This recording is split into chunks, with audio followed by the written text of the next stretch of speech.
Ay, kumusta mga igsoon, mga higala? Nautunta nga dili na ni maputol, sige ka putol ang ato ang live, no? Kay, nagsige na lang po kog delete. Sige ka putol ato ang live, ambot lang ning smart karon. Hinay kaayo ang signal. Mukusog mo hinay, mukusog mo hinay. Yeah. Concentrate na unta ka ita sa ato ang topic, so mawala man. Ginoo. Mga igsoon, kagabi ang ato ang topic about the speech of First Lady Lisa Araneta Marcos or Luis Araneta Marcos. Dito siya mo ay commencement speaker dito sa Mariano Marcos State University.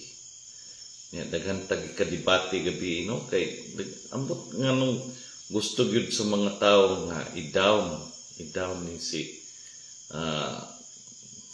First Lady. Tingali wala na sila ika-issue sa ato ang presidente. Mao ang ilang tirahan ang First Lady. Daghan kay sila mga fake news, daghan kay sila mga kuan nga mauna. Wala man sila ebidensya. Upod sila ikapakita nga kamatuoran sa ilahang pagpangdaot. Ing anak nagitingalan mo ni ato ang nasod Pilipinas. Dili ta mo uswag gumikan sa crab mentality sa mga Pilipino. Hala. Sig pangdaot nauton nila ang mga Marcos. Wa ra bay gibuhat yun. Wa ra ba gibuhat ng First Lady sa ilahan nagtrabaho nga malinawon. Po na siya nag-atim o po na siya tagad aning mga taong nagsikig pangdaot. Daghan tagi kadibati mga igsoon usaan na si Christoph Recto diha sa Sagon og si Ivis Barabar. Si Ivis Barabar iya nagyud kong gi-black. Then si Christoph Recto murag gi-unfriend pug ko niya sa Facebook. Pero sige lang. Di man sila kagwanta gud sa kuang paingon pa sila nagamit daw kog AI. Wala man ay problema na magamit tag AI mga igsoon. Basta ang ato ang gi-express ato ang kaugalingong opinion, ato ang kaugalingong thought, ato ang kaugalingong argumento, ang ato ang kaugalingong style. Why not use the technology? Kung naay technology. Pero kasagaran makigdebate ta daning Facebook. Comment ang wala tay makagamit og AI kay AI mo pamanang gagkuman. Do this ingani. Please improve my grammar. Ganon. Mo na trabaho sa AI. Pero, sige lang. Okay naman po na magamit ng AI. Kay, at least. Pero wala na. I-block na ko ni Ivis Barabar sa kagwanta. Ingon magod siya nga. Daghan ko nung gitago ang mga Marcos. Si F. Elisa, daghan daw gitago. Kung ipamuta, unsa may iyang gitago. Dili po siya makatubag. Ingon po siya nga best liars daw. Kung naunsa may ihang gipanghimakat, wala po katubag. Kung gingnan nga kaning nahibalo daw ko sa kamaturan, you know the truth but you still believing the lie, ana siya. Kung unsa man ang truth, unsa pod ang mga lies. Tiga akong katubag. Ang tadi akong i-block. Inan pa po niya nga bully daw ko dayon. Nang bully daw ko sa iya. Okay lang. It's okay. I have 5,000 friends and more than 6,000 followers. Hindi po na sila kawala. So, this evening, we will continue discussing about the speech of First Lady Luis Araneta Marcos and the conversations and debate that we had last night. with Christoph and Ivis Barabar. The title of our discussions this evening is about Truth Beyond Titles, a perspective on character, criticism, and the Filipino voice. Pero sa dili pa mga igsoon, nagsige na lang kita nig shout out kay ganiha nawala ang atuang signal na putol. Itong i-shout out si Ate Maribel Alico Saison, Ma'am Ruina Isumandag, Estrella Palerbacar, Lorasin Toka Usip, Marilo Faustino, Johnny D. Samonte, and Kuya John Impal Sumihog. Ito aning kauban sa unang principal dinhi sa San Miguel. San Miguel Central Elementary School and Speed Center. Ito anan ni siya karon na assign sa tabina sa mga Resor. Mayong gabi ni mo diha Kuya John. Salamat kay sa imong pagsunod ug pag-like sa ato ang live matagabi ni ato ang panglantaw sa kagabion. What makes a nation fall into silence? It is not merely the failure of its leaders. It is when ordinary people stop thinking, stop asking, and start hating.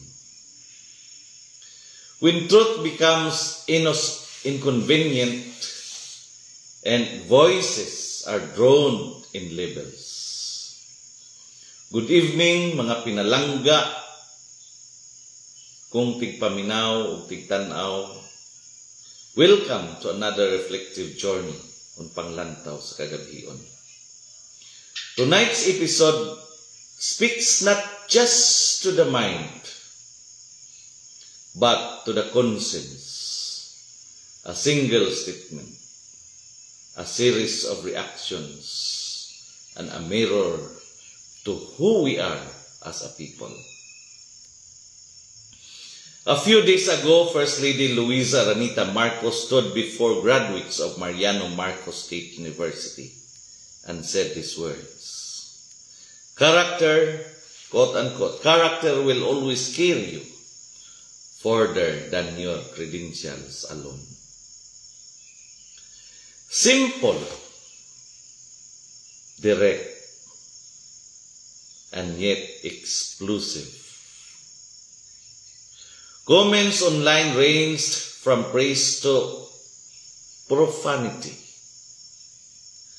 Some said it was wisdom. Others cried hypocrisy. But tonight, I will not defend nor attack her. Instead, I invite you to reflect on the message, not the messenger. Credentials are good and they open doors. They reflect hard work. But as Proverbs chapter 22 verse 1 reminds us, a good name is more desirable than great riches. To be esteemed is better than silver or gold. Character is the currency of real credibility. Ang pagkatao nga matinud-anon, mas bililhon pa kay sa tanang titulo nga maangkon. Many said, apply it to yourself, madam. Muna ilang comment dito. And that is a valid challenge. Leader ka man o ordinaryong tao, ang kamatuuran kinahanglan buhaton, dili lang isulti. But should that qualify the truth of the statement itself? We should hold leaders accountable, yes. But we instantly reject every truth because we dislike the source. Then we stop thinking critically. we stop growing. And worse, we reduce national conversation to noise. A netizen named Eves Embaransar wrote, I may not be a graduate, but as Filipino, I have to stand for what's going on in the Philippines. People are blind to the truth because something is being hidden. That statement echoes the frustrations of many. But I humbly ask, Ives, unsa di ay ang gitago? Nasayran ba nimo mismo? Because true concern is not just about suspecting darkness. It's about seeking light. Yes, the right to speak is sacred. But as Republic Act 6713 or the Code of Conduct for Public Official reminds us, public office is a public trust. The same principle applies to all of us. Our words, our posts, our reactions must be rooted in responsibility. Character must go beyond diplomas, beyond Facebook likes, beyond ideology. Ang pagkamatinud-anon makita sa lihok, sa pamatasan, o sa prinsipyo nga lig-on, bisan walay audience. Christoph Recto, quote-quote, niingon siya, you're pro-Marcos, you forget history. Quote. Let me answer this with sincerity. I do not support families. I support truth. I remember martial law. I teach history. But I also believe that truth is not a prisoner of the past. It moves forward with us. If the First Lady failed in some ways, she must be held accountable. But if she spoke something true, we must also be humble enough to consider it. As the Bible reminds us in James chapter 1 verse 19, be quick to listen, slow to speak, and slow to become angry. Sa atong politika karon, dali ta kaayo masuko, mo insulto, mo husga. But the fight for justice is not strengthened by hatred. Dili kasuko ang makatabang sa nasod, kundi ang kaisog nga may kahupay o kaalam. Some went further saying, Satanas talaga itong First Lady, quote unquote.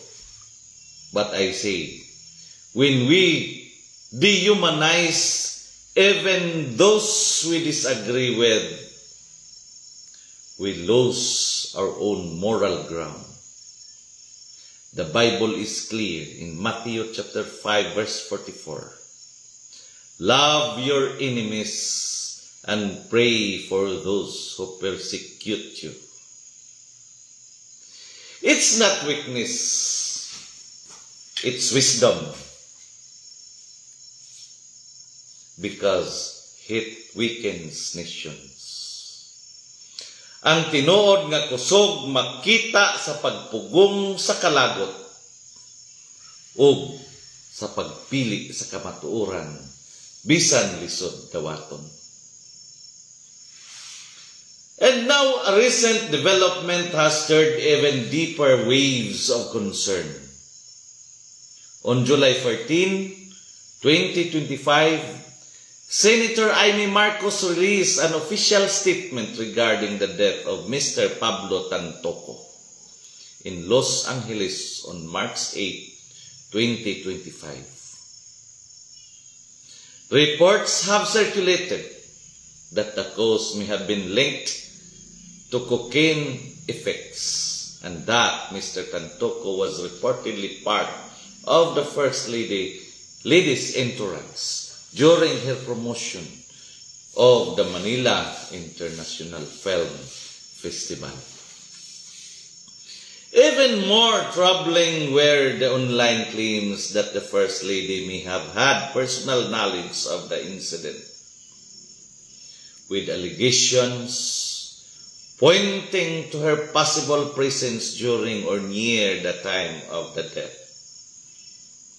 Senator Marcos, recognizing the gravity of these allegations, called on Malacanang to issue a full and transparent report, including medical records, and the First Lady's confirmed.